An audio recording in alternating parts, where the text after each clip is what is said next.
a nightmare in there.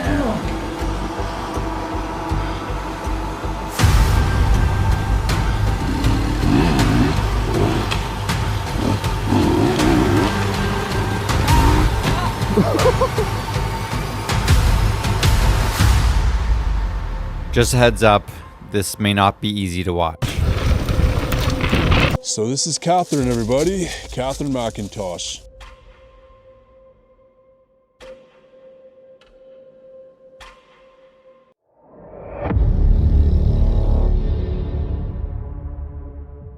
September 4th, 2025.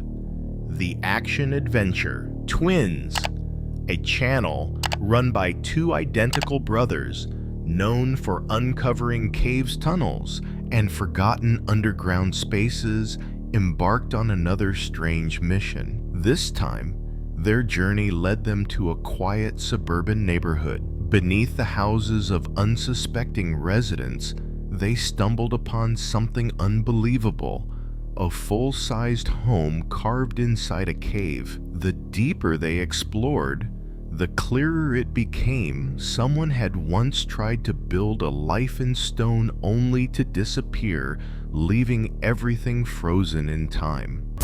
Check it out, me and Amanda are out here in the middle of the woods, and there's this crazy cave that's been turned into a house, or some guy's been trying to turn it into a house. Look at that retro fridge. Good question. Somebody's put a brick in front of it. Probably something good in there. I see why they put the brick in front of it. It's an actual fireplace in a cave. This is like the kitchen area, it looks like. You got all sorts of electrical runs, Smurf tube. Look at the masonry back there. This is well done. He's doing a good job. Yeah. This is like the little plumbing access over here. Yeah. There's a dungeon down there. We're gonna have to go down there. I would want to duck down. What? To get to my rooms though, you know? Well, what is this a room? It's a bathroom. Look, there's a shower. The shower would be right here. There's a drain. Like either a shower or a toilet. Mm-hmm. Well, there's definitely a drain here. Oh yeah, this does look more like a shower. He got it about 80% of the way there. Look at all the bricks. It's really nice. Like really Yeah.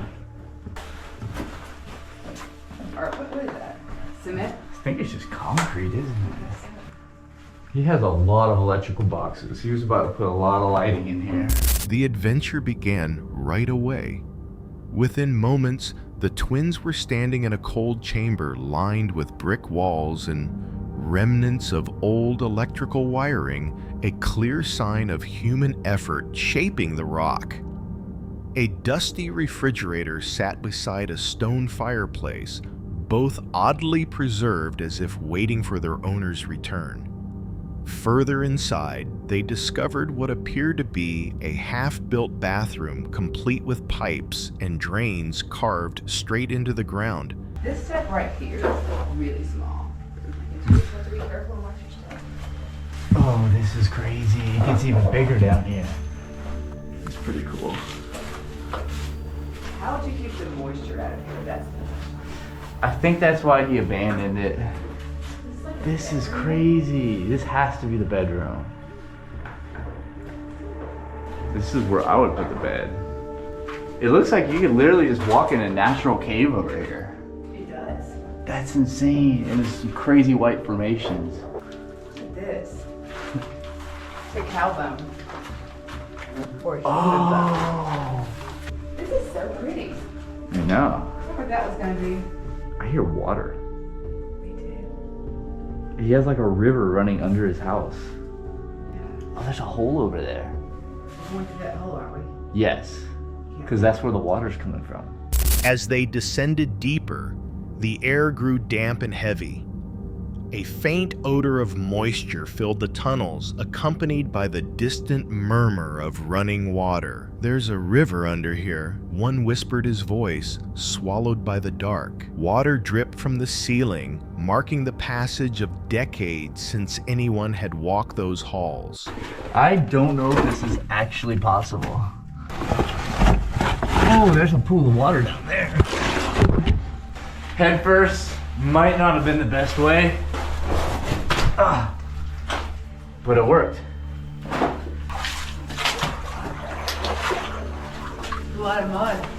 Lots of mud. I see why you tried to seal this area off. It kind of goes in every direction. Now, do we get into the water or? Oh my God. Oh, we hit the river again. Really? Mm-hmm. That's a good sign. Wow, yeah, I don't think we'd fit in there. You think? We better keep going in the mud. Oh, wow. Are you sure? Yeah, there's formations hanging down. Those will scrape your back right. Look at, you're almost there. I think I'm gonna get stuck. Just hold your breath. My head's going underwater. You're getting close, right? Uh-oh. Under 3 feet? They're stabbing my back. Don't go in there. Nothing? You can't get through. It was a nightmare in there. I see what you mean, though. From this angle? Yeah, just be careful. It's a nightmare in there. Oh, goodness. This is a lot. This thing is like a knife. Yeah, I know. You already look like you're stuck. Bad. Okay, go back. Yeah, there you go. Okay. Wait, are we crawling from here? Wait, are we? I don't know. Are we crawling down the river now? So, I think this is the end of the line. we did bring a bunch of spirit lights, right? It opens up. That's always good news. The water's the way. Oh, look. Did we get through that whole direction? Oh, yeah, well, there's bricks. Yeah, let's go that way. And now we're back. They squeezed through a narrowing corridor that seemed to shrink with every step. Their helmet lights faded to a soft halo as the temperature dropped. Each breath echoed in the silence, the walls pressing close. One wrong move, and the rock might have sealed them inside. Finally, they emerged into a small chamber where the sound of rushing water pulsed like a heartbeat beneath the earth. Viewers later debated who had lived or planned to live there. Some believed it was an ambitious builder from the 1980s. Others suggested it was a secret shelter never completed. One comment summed it up perfectly. My claustrophobia was screaming just watching this.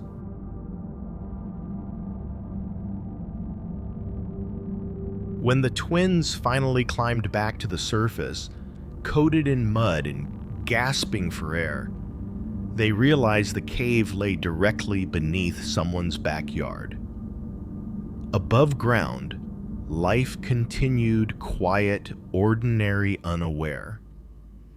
And it makes you wonder, how many hidden homes still lie sleeping beneath the streets we walk every day?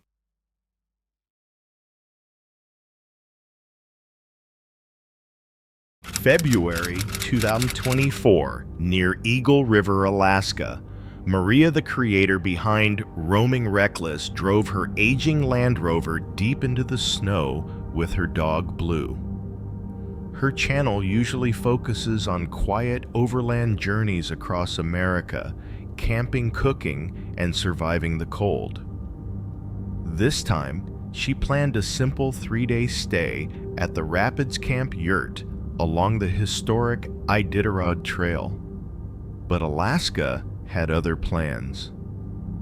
What began as a calm winter retreat would soon spiral into 3 days of smoke, fear, and silence. We're going to a yurt that we have to hike to, 2 miles in the middle of the woods. This is going to be dry camping, so we've got to take all of our supplies with us. There's going to be nothing there for us but firewood.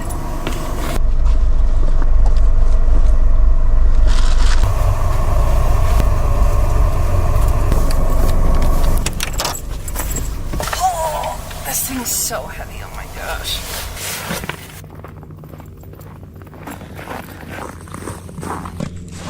We're starting up here. Our yurt is down here.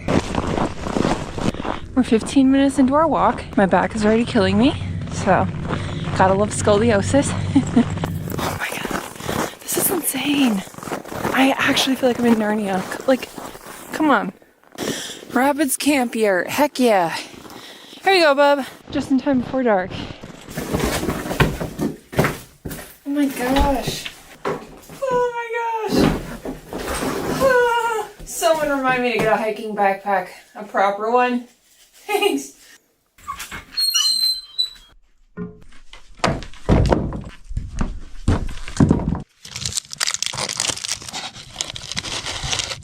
This wood is kind of wet, which is not good.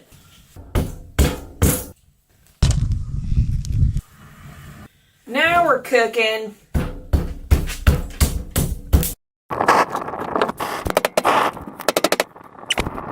I've been working on the fire for like 2 hours at this point, and I am running out of fire starters. I really don't know what else to do. It's like all of the wood is wet and nothing will. I've been trying to restart the fire every time, like tinier and tinier. It only burns with a fire starter, and then as soon as it wears out, and there's so much smoke in here, it's like not even funny. So it's just like now my pickle is that it's pitch dark. While I could go back to Poe, it's pretty early in the night still. Do I really want to walk 45 minutes straight in the pitch dark through the Alaskan wilderness? No, I don't. But I can't stay here if there's no fire. What do I do? This sucks. I give the fire one last ditch effort using the one log left I have that I think is semi-not wet. So we'll see what happens. See how smoky it is in here? I feel like Blue and I are gonna have to make the trek back to Poe because I just can't risk the fire not working and then Blue getting cold in the middle of the night. I think Blue and I are just gonna have to go back to Poe. Maria packed everything she thought she'd need: food supplies and layers for the cold.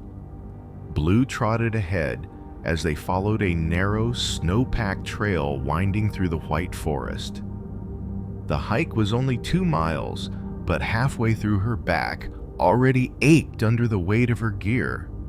She called the landscape Narnia, a frozen wonderland of mountains and snow that made the struggle feel worth it.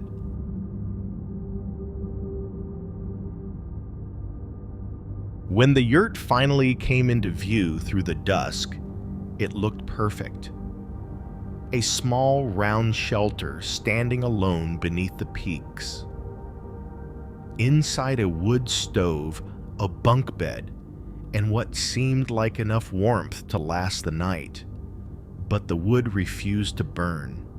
Smoke filled the air thick and gray until her eyes stung and her lungs hurt. With the temperature dropping and Blue shivering, she had no choice but to leave everything behind and walk back through the dark. This sucks.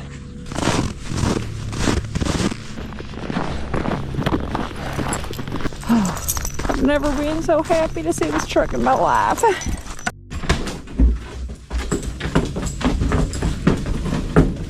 Oh my gosh, it smells like smoke. Let's pack up and clean this place out.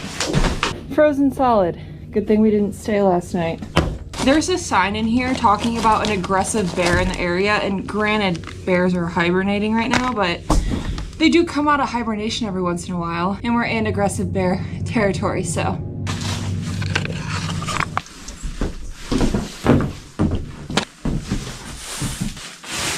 This says, in recent weeks, a black bear with bad behavior attempted to gain access to all 3 yurts. They had to cancel reservations for weeks, so.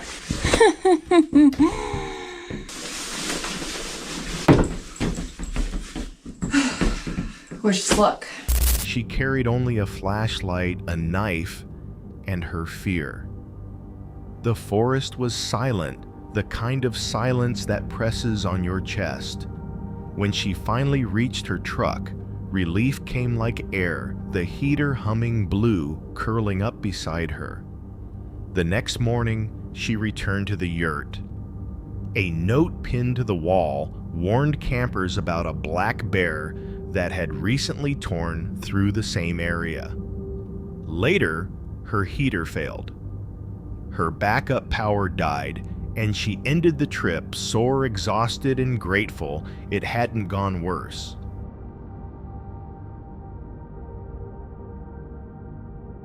Locals would later remind her how dangerous Eagle River can be. Stories of missing hikers and animals waking too soon from hibernation, hungry and disoriented. One viewer commented that feeling you had walking back wasn't fear, it was instinct. Maybe they were right. Maybe the smoke that drove her out of the yurt wasn't just bad wood, but Alaska's quiet way of warning her to leave. October 3rd, 2025. The woods were quiet. Too quiet for what was coming. Beyond the broken asphalt where muddy trails wound through the trees, the high gear crew set out for another wild ride. Their videos never waste time. No build-up, no music, only raw chaos. A new dirt bike, a confident rider, and a trail that seemed to breathe, waiting.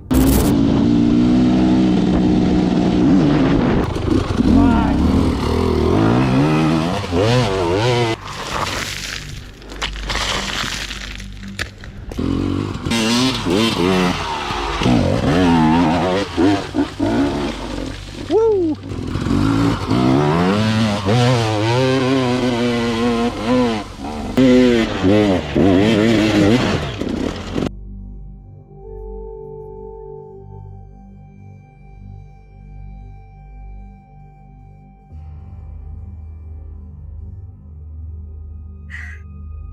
No, my Krivina. Close the gasoline, man. My Krivina. No.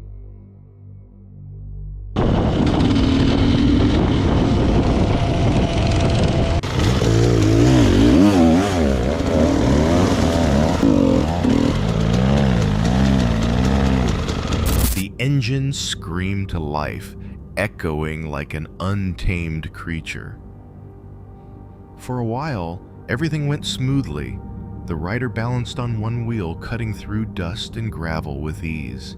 Then came the first fall. A sudden skid, a loud crash, then silence. He stood laughing, brushing dirt from his gloves, unaware the trail wasn't done with him yet. Moments later, the second crash came harder. The front tire slid on wet roots, throwing him straight into a tree. The thud was dull and heavy, like a fading heartbeat. The bike hissed exhaust, bent tire half buried in mud.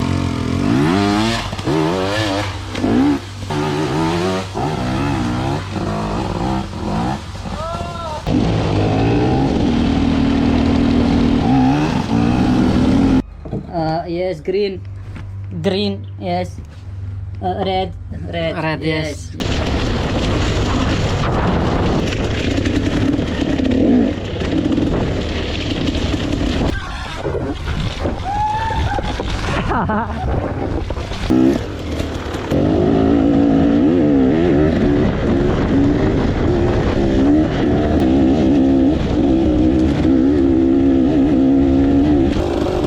This one.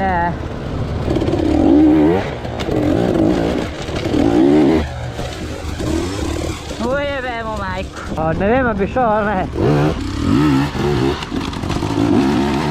Ah, nice.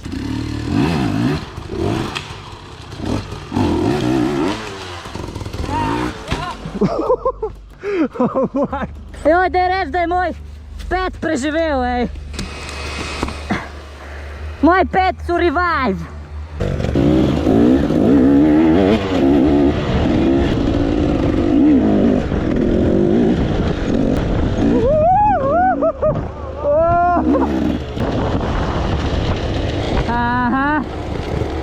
Up in here. Yes, yes, yes.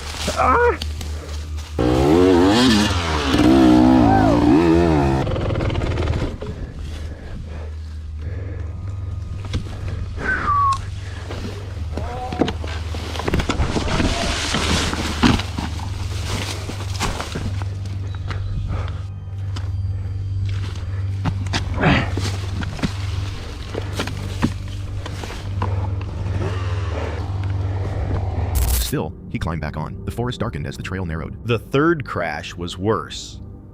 The bike spun sideways, launching him into a bush. His angry yell echoed through the trees before fading into the wind. Then something strange happened. The engine stopped by itself, as if the machine had finally had enough. And then came the last fall. The worst one. A violent slam rang through the woods. Plastic cracked metal groaned. He lay still for a few seconds, then laughed weakly, lifting the wrecked bike with shaking hands. Blood trickled down his wrist.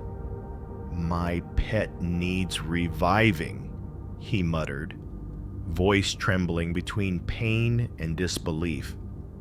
Some called it luck. Others called it obsession.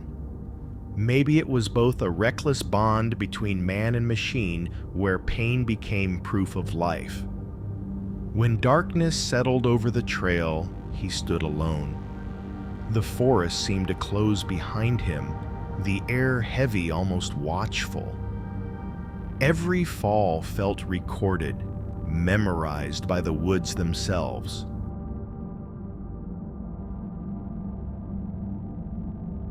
And somewhere in that silence, one question lingered.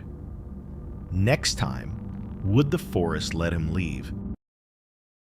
June 12th, 2024, Whistler Bike Park, British Columbia. Riders called it Wismas, the most anticipated day of the entire season. Among the crowd was Jordan Boostmaster, a mountain biker known for recording every jump, every fall, and every thrill for his channel. The day began with energy and excitement, but before it ended, that excitement would vanish into silence. Jordan and his friends, Simon and Dale, hoisted their bikes onto the brand new gondola and sped up the mountain. The air was crisp, the trails freshly groomed. Every descent down Crank It Up and A-Line felt smoother, faster, more controlled. Their laughter echoed through the trees, that rare kind of joy only riders understand. As the day went on, their rhythm became flawless. Jordan moved with ease, his flow perfect. When they reached Fade to Black, a double black diamond trail, infamous for its massive drops, they decided to go for it, pushing their limits with each run. Then suddenly, it happened. Just a heads up, this may not be easy to watch.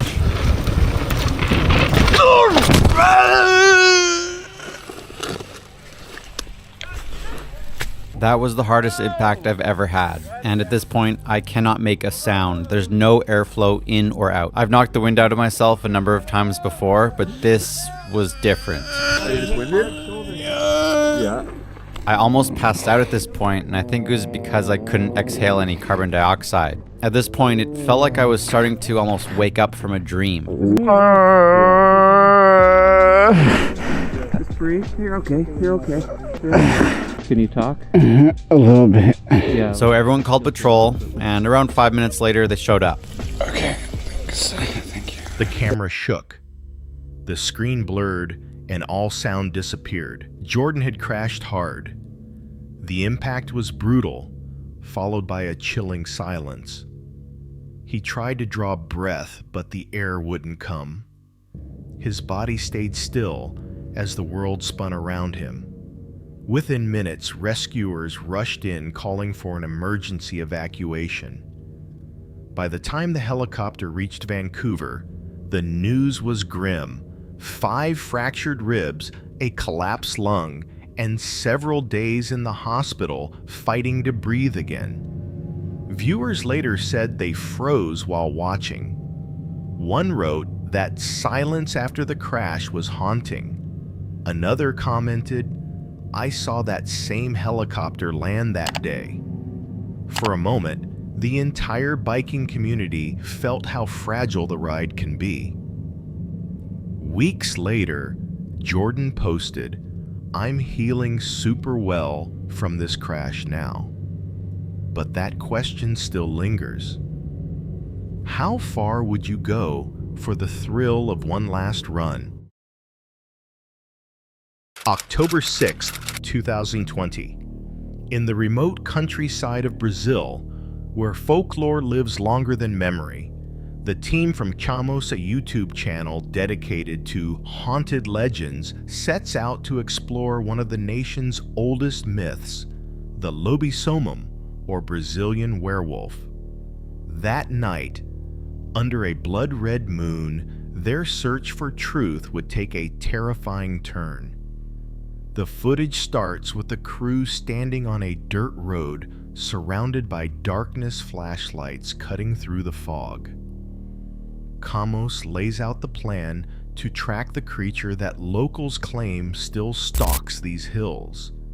Along with him are Jeffinho J. and Wendell, the man who swears he has already seen it. Eu sou o Chamos, hoje trazendo a lenda do lobisomem, do que a gente vai encarar nessa madrugada. Agora são mais ou menos 10 horas da noite. Tô aqui na frente da casa do Jefinho, o Jota tá aqui comigo já também, a gente tá com a equipe completa. A gente tá indo lá se encontrar com o Andrew que me levou na lenda do lobisomem, ele que conhece bem a área lá e ele que tem esses relatos de que um possível lobisomem ataca os animais da região. Wendell replays several recordings as his voice trembles slightly. He describes finding footprints far too large for any known animal, each nearly twice the size of a man's hand. A biologist reviewed the prints but found no match. His voice echoes through the tape. "It's real. I saw its eyes on the hill."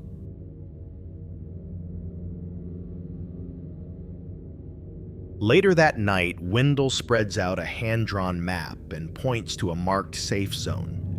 He explains that he has set traps and prepared bottles filled with holy water mixed with aconite, once believed to ward off werewolves. As the team enters the forest, the atmosphere shifts. Their lights reveal enormous tracks pressed deep into the mud, and a chunk of raw meat hanging from a branch higher than any of them could reach. The woods fall silent until a foul stench fills the air, the smell of something dead. Cheiro de carniça, velho. Carniça? Cheiro, sabe o cheiro De bicho morto. Cheiro de ferro, sangue mesmo? Isso. Eu não enxergo cor de sangue, cara. Meu olfato acaba ficando um pouco mais sensível. Eu só não lembro onde que tá aqueles ossos agora, fechou? Onde? Tá pra cá, só que a gente vai ter que entrar ali. Ali, ó. Bem ali. Aonde? Aqui, ó. Aqui, ó. Galera, fica um dia. Que susto. Tá vendo lá o brilho? Aonde? Tá aqui, ó. Vem aqui, ó. Ai, cara, olha lá, velho. Cachorro. Aqui, ó. Cachorro. Porte médio. Tranquilo. Só não encoste nessas ossadas, cara, porque... Vai que isso aí ainda tem algum... É, né? É a alma dele, né, cara? Não é bom, né? Vamos pra onde agora, hein? Tu quer ir lá pra cima? Onde a gente encontrou maior quantidade de ossos? Isso, pode ser. Mas eu acho que é pra lá, né, que sobe, né? Ou é pra cá? Aqui tem uma subida. Tem a subida mais fechada e tem a subida mais aberta. Eu sugiro ir mais pela aberta. Então tá. Aqui a gente tá num local muito fechado. Chama, sai daí! Chama, sai! Vaza, velho, desce!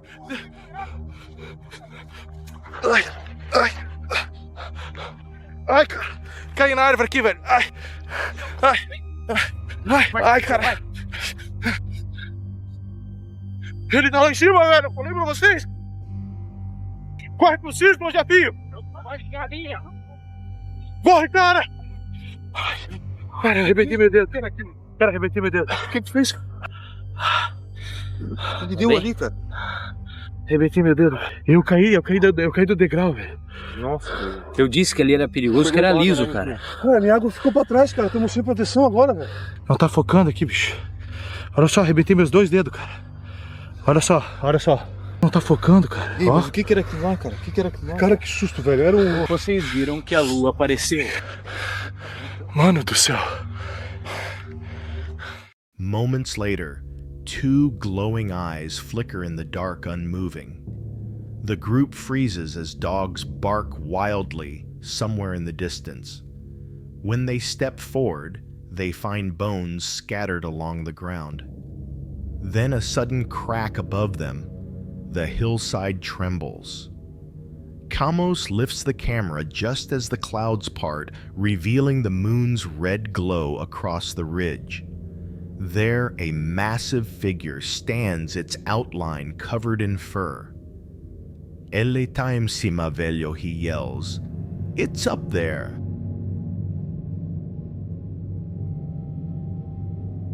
The camera jerks violently.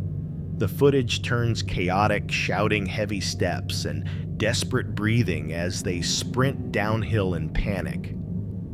Many viewers insisted the encounter was genuine. One comment read, "Se Deus existe, essas criaturas existem também." If God exists, so do these beings. Others flooded the section with prayers quoting Psalm 23 as if the video itself carried a curse. The team escaped safely, but in the video's last seconds, beneath the sound of their footsteps, a faint noise can still be heard. A slow, steady breath, almost human, almost not. October 14th, 2025. Deep within the Appalachian forest of Canada.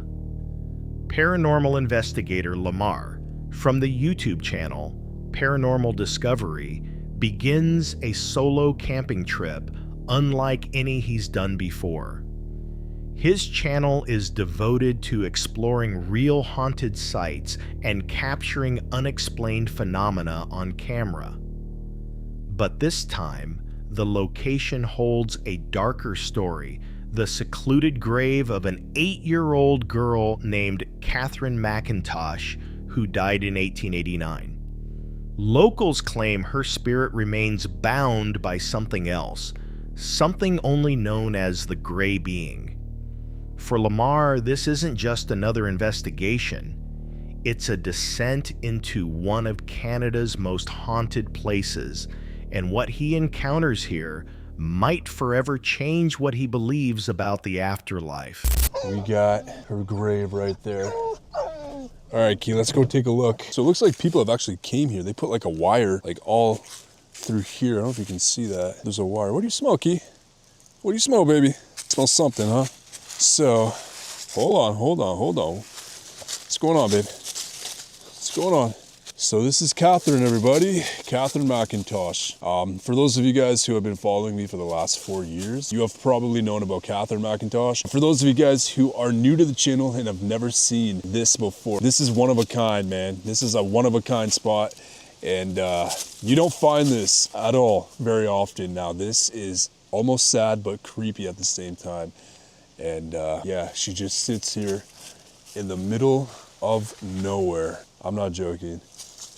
Lamar sets out with his loyal dog, Kia, hiking through the dense woods toward the old cemetery. When he arrives, Catherine's small headstone stands alone, isolated from the rest of the family graves. Well, Catherine, we're going to be down the road, okay? The toys and trinkets I know once you left recognize by me. visitors You've have seen all me disappeared. before, but we're going to go that way, a little bit down further, all right? As you know, we stick around the area. We sometimes go that way and around, but you're more than welcome to join me and my dog. I don't know if you like dogs, but feel free to come join us, try and communicate with us, and don't let that entity hold you back from talking, okay? You're safe with us. Okay, Catherine, we're gonna go up the road now. Feel free to follow us if you want. You're more than welcome to follow us, okay? He kneels beside the grave, speaking softly, assuring he means no harm, and asking for permission to document the site. As daylight fades, he drives deeper into the forest to set up camp. He films everything boiling ramen, the sound of his stove, the quiet surrounding them. By the time night falls, his only light comes from his night vision camera. He activates the spirit box, hoping to reach Catherine. Almost immediately, a faint, distorted voice emerges through the static. Please leave here. Ready. We will touch you. Okay, yo, I came to this location to try and talk to Catherine. You are a spirit here. You most likely know of Catherine McIntosh down the way. Are there any spirits up this way that I should know about? The spirits that linger around Catherine's grave up here as well. I'll introduce myself. My name is Lamar. I've been here before, not this far in, but... Please leave here. Whoa. Why do you want me to leave? Give me a reason why you want me to leave. Kia begins to tremble, staring into the darkness. The forest turns unnervingly still. No rustling leaves, no chirping insects, not even wind. Lamar feels pressure building around him. I can feel this anomaly, entity. Oh, this is not good. Elevator. Oh, shit. It's a weird headache. Oh, what the fuck is going on, man? I legit don't know where this came from. I was feeling a little bit like before I was eating, and I feel like this is spiritual. This is not the MSG I just ate in the noodles, okay? Like, this is legit a spiritual connection that's happening to me right now, and I don't know what it is, but it's like something here is jabbing at my spirit guide right now. This is some bullshit. Like, I don't feel safe. I'm sorry, but I do not feel safe. Whoa. I'm getting lightheaded now. Should be scared. Holy shit. Okay. Okay, so what I'm doing right now is packing up everything and basically heading back towards the direction of Catherine's grave. Now, this is not where our adventure ends right now. At this point, we're just gonna go back towards the graves, see what we can uncover, and like, I had to take a few hours. I had to call Chels. I had to talk to her for a bit to really get this feeling shaken out of me, but I just can't shake the feeling right now. Okay, so I got a key in the car right now. It's officially getting real out here. Like, I wanted to make sure she's like mostly safe. Right now, I just feel like I'm off. Like, my whole energy right now is off. Something spiritual is here with us as I'm speaking to you right now. Like, I'm not even joking. This ain't a game. This is real shit that I'm sharing with you.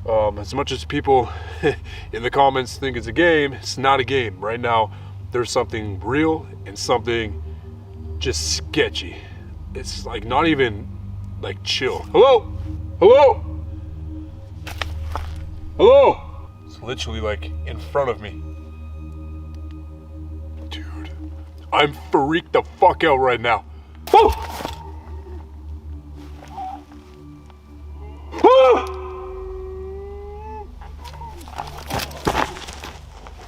Hello?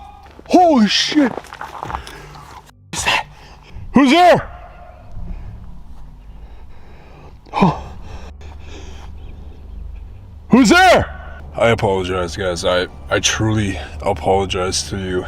It's been a while since I've had something like this happen. Like, I just feel like it's an anxiety attack potentially, but at the same time, very spiritual. This ain't a game. This really ain't a game.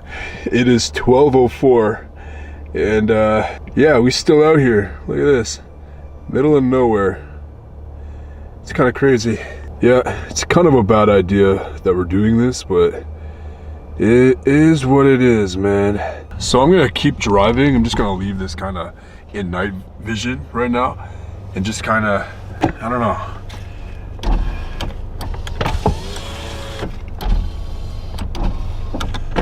Okay.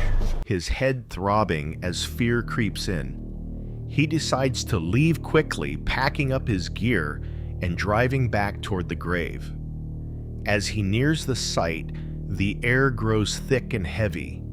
The temperature drops, and the infrared lights on his camera start flickering, though the battery remains full. Oh, I have no idea what's going on with these lights, but like, I'm actually like nervous now. Okay, we gotta get in the car. Okay, Key, I think it's time. We gotta call it, baby. Come on, in you go. In you go. Oh, shit. What is going on?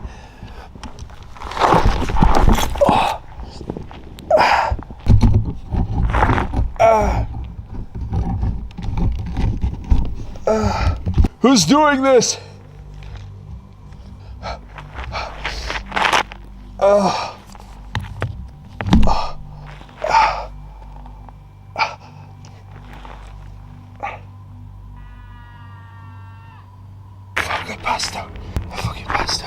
Who's doing this?